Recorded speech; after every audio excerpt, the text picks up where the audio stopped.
ഈ വീടുകളുടെ മുകളിലൊക്കെ സോളാർ പാനൽ കാണുമ്പോൾ ഞാൻ രണ്ട് കാര്യം അതിനെപ്പറ്റി ആലോചിക്കാറുണ്ട്. ഒന്ന്, എന്തിനാ അതിൻ്റെ മുകളിൽ ഇത്ര പൊക്കത്തിൽ കയറ്റി വയ്ക്കണേ? ഓടിൻ്റെ വല്ല ടെറസിൻ്റെ മുകളിൽ വെറുതെ അങ്ങ് വെച്ചാൽ പോരെ, അപ്പോൾ പണിയും കുറവല്ലേ. രണ്ടാമത്തത്, അതൊരു പ്രത്യേക ദിശയിൽ ചെരിച്ച് വെച്ചിരിക്കണ കാണാം, അതെന്തിനാ? പിന്നെ അതിൻ്റെ മുകളിൽ ലൈറ്റ്നിങ് അറസ്റ്റർ കാണാറുണ്ട്, അതിന് പിന്നെ വലിയ ചോദ്യമൊന്നും വേണ്ട.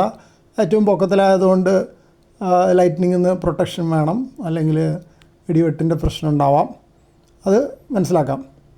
അപ്പോൾ ഇതിനെപ്പറ്റി തിരഞ്ഞു നോക്കിയപ്പോഴാണ് കാര്യം, അതായത് പാനൽ പൊക്കി വയ്ക്കുന്നതിൻ്റെ പ്രധാന കാര്യം വെൻറ്റിലേഷൻ കിട്ടാനാണ്. അതിന് താഴെ കൂടെ വായു നന്നായിട്ട് പോകണം, കാറ്റ് കിട്ടണം, എന്നാലേ പാനലിൻ്റെ അടിവശം വല്ലാതെ ചൂടാവാതിരിക്കുകയുള്ളൂ. വല്ലാതെ ചൂടായി കഴിഞ്ഞാൽ, പാനൽ ചൂടായാൽ ഇതിൻ്റെ എഫിഷ്യൻസി കുറയും, ഉണ്ടാക്കുന്ന എനർജി, കറണ്ട് എനർജി കുറയും.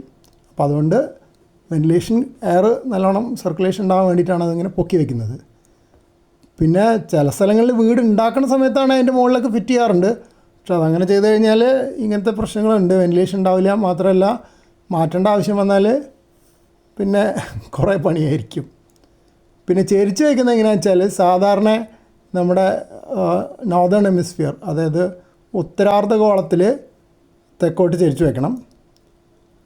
പിന്നെ ദക്ഷിണാർദ്ധഗോളം, അതായത് സദേൺ ഹെമിസ്ഫിയർ, ഭൂമധ്യരേഖയുടെ താഴേക്കുള്ള ഭാഗത്തേക്ക്, തെക്കോട്ടുള്ള ഭാഗത്തേക്കാണെങ്കിൽ തിരിച്ച് വടക്കോട്ടും ചെരിച്ച് വയ്ക്കണം. എന്നാലാണ് ഏറ്റവും കൂടുതൽ സൂര്യപ്രകാശം അതിൽ കിട്ടുന്നത്. ഇനി എത്ര ചെരിക്കണം എന്ന് ചോദിച്ചു കഴിഞ്ഞാൽ, ആ സ്ഥലത്തിൻ്റെ ലാറ്റിറ്റ്യൂഡ് അനുസരിച്ചിട്ടാണ് ചെരിക്കേണ്ടത്. ഇപ്പോൾ ഞാൻ കോഴിക്കോടാണ്, ഇവിടെ ലാറ്റിറ്റ്യൂഡ് 11 ഡിഗ്രിയാണ് ഏകദേശം. അപ്പോൾ ഇത് തെക്കോട്ട് 11 ഡിഗ്രി ചെരിച്ച് വെക്കണം. ഇനിയിപ്പോൾ ഹിമാചൽ പ്രദേശിലെ ഉത്തരാഖണ്ഡിലൊക്കെ ആണെങ്കിൽ കൂടുതൽ ചെരിച്ച് വെക്കേണ്ടി വരും, 30 മുതൽ 36 ഡിഗ്രി വരെയൊക്കെ തെക്കോട്ട് ചെരിച്ച് വെക്കേണ്ടി വരും. അങ്ങനെയാണെങ്കിൽ സൂര്യപ്രകാശം മാക്സിമം കിട്ടുള്ളൂ. അപ്പോൾ ഇങ്ങനെ ആണെങ്കിൽ പോലും അധികം തണൽ വരാതെ നോക്കണം. കൂടുതൽ തണൽ വരുന്ന സ്ഥലത്താണെങ്കിൽ ഇത് എന്തായാലും പ്രൊഡക്ഷൻ കുറവായിരിക്കും, എനർജി കിട്ടുന്ന കുറവായിരിക്കും. എനിക്കിവിടെ അതാ പ്രശ്നം. ഞാൻ ടെറസിൻ്റെ മുകളിൽ ചുറ്റും ഒരു ഫെൻസിങ്ങുള്ള ടെറസാണ്. അവിടെ ഒരു 180 വാട്ടിൻ്റെ off grid solar power supply ഞാൻ ഉണ്ടാക്കി വെച്ചിട്ടുണ്ട്. സോളാർ പാനൽ വെച്ചിട്ടുണ്ട്, ബാറ്ററിയൊക്കെ കണക്ട് ചെയ്തിട്ടുണ്ട്. പക്ഷേ കാര്യമായിട്ടൊന്നും കിട്ടുന്നില്ല. കാരണം ഈ ഫെൻസിങ്ങും പിന്നെ ഉച്ചയ്ക്ക് മുമ്പാണെങ്കിൽ നല്ലൊരു വാട്ടർ ടാങ്ക് ഉണ്ട് അതിൻ്റെ ഒരു സൈഡിൽ. അപ്പോൾ അതിന്ന് തീരെ സൂര്യപ്രകാശം അവിടെ എത്തില്ല. അപ്പോൾ ഇതൊക്കെയാണ് കാര്യം. ഇനിയിപ്പോൾ ഇതെങ്ങനെ പൊക്കി വെച്ചിട്ട് എത്രമാത്രം എനർജി കൂടുതൽ ഉണ്ടാക്കാൻ പറ്റും എന്നുള്ളതിനെപ്പറ്റി തല പോഞ്ഞുകൊണ്ടിരിക്കുകയാണ്.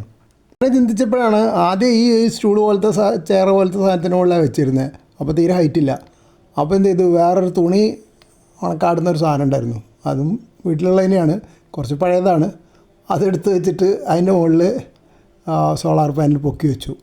അപ്പോൾ കുറച്ച് ഹൈറ്റ് കൂടി, നല്ല വെയിലും കിട്ടുന്നുണ്ട്.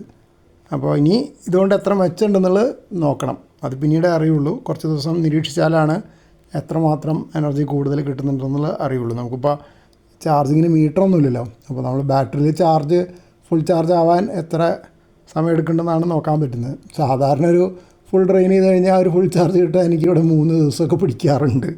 അപ്പോൾ എങ്ങനെയാണെന്ന് നോക്കട്ടെ.